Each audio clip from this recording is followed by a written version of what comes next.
Salut à tous, aujourd'hui on va parler de la noyade sèche. Une noyade, tout le monde sait ce que c'est, mais une noyade sèche c'est pas dit, donc aujourd'hui on en parle un petit peu sur les conseils d'une abonnée que je remercie parce que j'adore qu'on me propose des sujets, surtout que je trouve celui-ci très adapté à l'approche là de printemps, été, etc. Donc des baignades qu'il va y avoir. Moi j'avais déjà fait une vidéo sur les piscines sur la chaîne, donc j'avais déjà abordé le sujet des noyades et je vous en remets un petit i ici si vous l'aviez pas vu.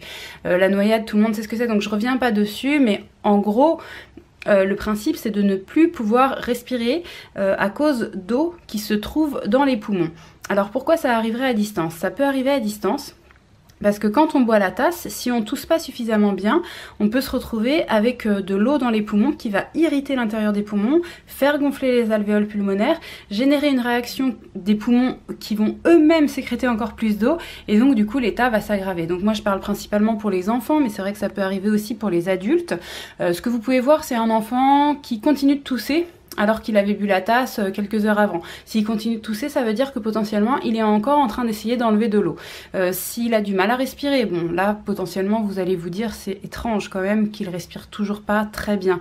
Mais ça peut être assez minime, donc il y a d'autres signes qui peuvent vous alerter. Ça va être l'enfant qui va se plaindre de douleurs. Parfois on pense à des douleurs au ventre, mais en réalité la plus souvent c'est des douleurs qui sont thoraciques, qui sont au niveau des poumons. Et puis vous pouvez aussi avoir de la fièvre, un enfant qui se met à vomir, ou tout simplement plus légèrement le teint de l'enfant qui va être un petit peu grisâtre. Ça peut aussi être un signe d'aggravation de la situation.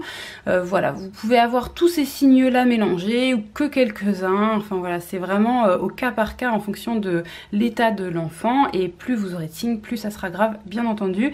Maintenant, c'est vrai que quand un enfant boit la tasse, je pense que la première chose à s'assurer, c'est qu'il tousse bien. La deuxième chose, c'est de surveiller que dans les heures qui suivent, il n'y a pas d'aggravation de la situation, qu'on a l'impression que la ventilation est vraiment nickel, que l'enfant est en pleine forme. Si jamais la tasse est très petite, il y a assez peu de risques. Si jamais la tasse est grosse, il y a beaucoup plus de risques. Mais même avec une petite tasse qui serait bue par l'enfant, voilà, sur un tout petit truc, tout le reste de la piscine s'est bien passé, mais là il a juste bu un tout petit peu la tasse, et bien il faut quand même avoir un petit peu de vigilance, puisque comme je vous disais, ce n'est pas juste l'eau qui va être ingérée qui va poser problème, mais aussi la réaction du poumon. Et donc ça va dépendre aussi de chaque enfant, de son âge, etc. Donc à vous d'être le plus vigilant possible pour éviter bien sûr voilà, des drames qui arrivent chaque année, hein. C'est pas quelque chose de fréquent, mais ça arrive chaque année. Et c'est vrai que peut-être en le sachant, en ayant plus d'informations, on pourra peut-être en éviter quelques-uns. Donc n'hésitez pas non plus à en parler autour de vous ou à faire tourner cette vidéo. En ce qui me concerne, je vous retrouve très vite dans une prochaine vidéo.